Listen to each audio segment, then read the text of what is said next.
High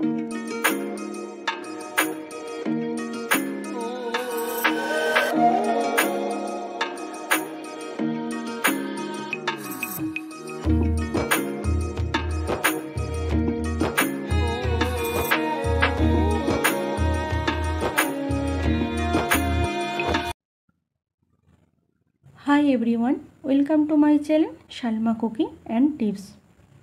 আশা করছি আপনারা সকলে ভালো আছেন, আমিও ভালো আছি। তো আজকে আপনাদের সাথে শেয়ার করব কিভাবে আমি চিংড়ি মাছের মাথা দিয়ে সবজি রান্না করেছি। তো কি সবজি দিয়ে চিংড়ি মাছের মাথাটা রান্না করলাম সেটা আপনাদের সাথে শেয়ার করব। চলুন তাহলে। তো এই রান্নাটা করার জন্য প্রথমে আমি এখানে চিংড়ি মাছের মাথা নিয়ে নিয়েছি। তো দেখতেই পাচ্ছেন চিংড়ি মাছের মাথা এখানে নিয়ে নিয়েছি, আর সাথে চিংড়ি মাছের ডাঁড়ও নিয়ে নিয়েছি। এরপর সবজি নিয়েছি। তো প্রথমে মিডিয়াম সাইজের দুটো আলুকে এইভাবে পিস করে নিয়েছি। সাথে এখানে কচু নিয়েছি, কচুকেও এইভাবে পিস করে নিয়েছি। আর বরবটি নিয়েছি দু রকমের, সেই বরবটিটাকেও এইভাবে পিস করে নিয়েছি ছোট ছোট করে। আর একটা গাজর নিয়েছিলাম, তাকেও এইভাবে পিস করে নিয়েছি। একটা টমেটোকে এইভাবে পিস করে নিয়েছি। সাথে একটা বড় সাইজের বেগুন নিয়েছিলাম, তাকেও এইভাবে পিস করে নিয়েছি। একটা পেঁয়াজ নিয়েছিলাম, সেটাকেও এইভাবে পিস করে নিয়েছি। এইভাবে আমি সব সবজিগুলোকে রেডি করে নিয়েছি।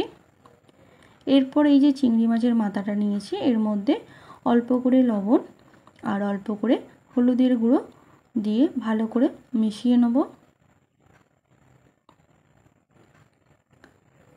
তো এইভাবে চিংড়ি মাছের মাথার মধ্যে লবণ আর হলুদটাকে আমি মিশিয়ে নিলাম।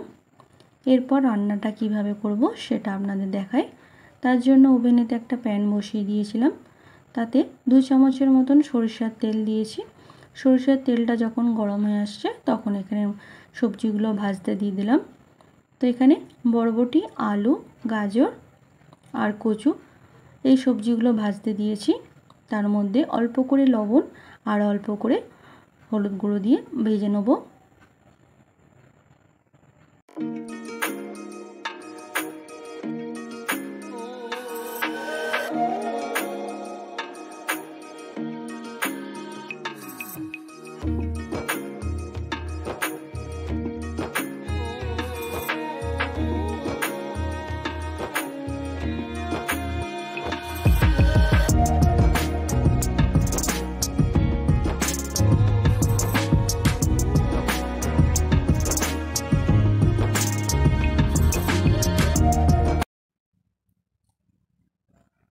তো এইভাবে আমি সব সবজিগুলোকে ভেজে নিলাম। এবার একটা প্লেটে তুলে রেখে দেবো, রেখে দিয়ে সেটাও দেখাচ্ছি। তো এইভাবে আমি একটা প্লেটে সবজিগুলো ভাজা তুলে নিলাম। এরপর ওই প্যানেতেই আমি সবজিটা রান্না করব। তার জন্য এখানে 1 চামচের মতন সরিষার তেল দিয়ে দিচ্ছি। সরিষার তেলটা যখন গরম হয়ে আসছে তার মধ্যে একটা তেজপাতা আর একটা শুকনো লঙ্কা দিয়ে দিচ্ছি। আর যে আগে থেকে পেঁয়াজটা কেটে রেখেছিলাম সেই পেঁয়াজটাও দিয়ে দিচ্ছি। দিয়ে সবগুলোকে একসাথে মিশিয়ে একটু ভেজে নেব। তবে এখানে পেঁয়াজটা বেশি কড়া করে ভাজবো না, হালকা করে পেঁয়াজটা ভেজে নেব।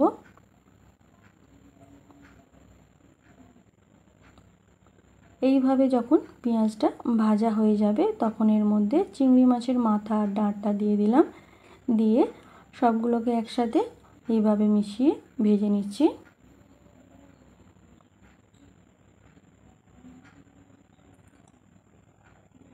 তো দেখতেই পাচ্ছেন এটাকে আমি ভালো করে ভেজে নিচ্ছি। একদম এইভাবে মাছটাকে আমি ভালো করে ভেজে নিলাম।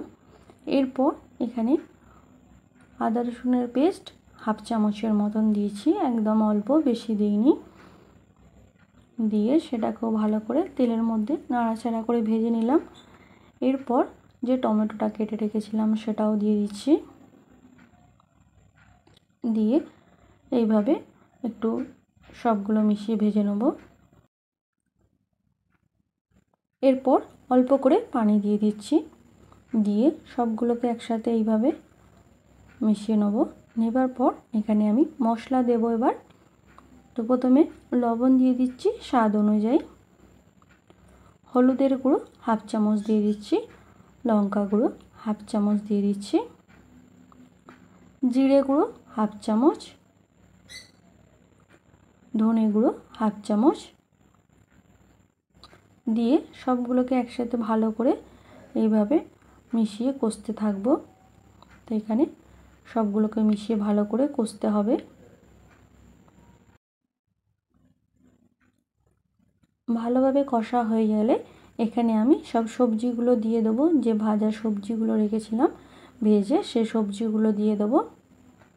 এরপর যে বেগুনটা কেটে রেখেছিলাম সেই বেগুনটাও এর মধ্যে দিয়ে দেবো, দিয়ে সবগুলোকে একসাথে একটু হাতে কিছু সময় নিয়ে কষতে থাকবো।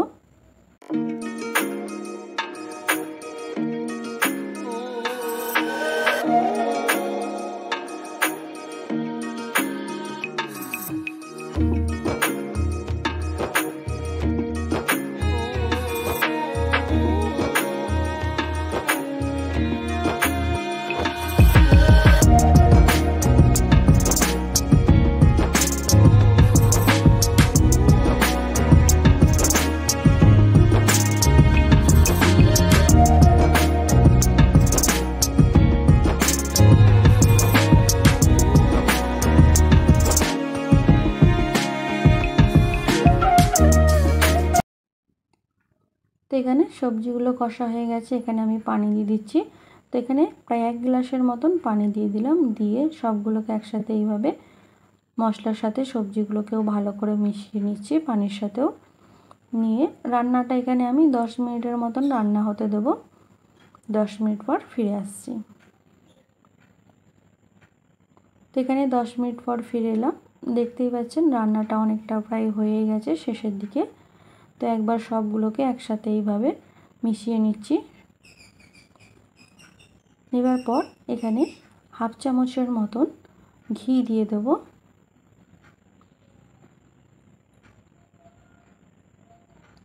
আর হাফ চামচের মতন গরম মশলা দিয়ে দেব, যাতে এই চিংড়ি মাছের মাথা দিয়ে সবজিটা রান্না করছি এর স্বাদটা আরও ভালো হয়, সেই জন্য এখানে ঘি আর গরম মশলা দিয়ে দিলাম। দিয়ে সবগুলোকে একসাথে এইভাবে আবার মাখিয়ে নিচ্ছি। নেবার পর রান্নাটা হতে এখানে আমি আরও 5 মিনিট হতে দেব। তো এইভাবে নাড়াচাড়া করে দেখতেই পাচ্ছেন রান্নাটা আমার কমপ্লিট হয়ে গেছে। রান্নার কালারটাও দেখতে পাচ্ছেন কত সুন্দর হয়ে গেছে। এরপর একটা প্লেটে সার্ভ করে নেব।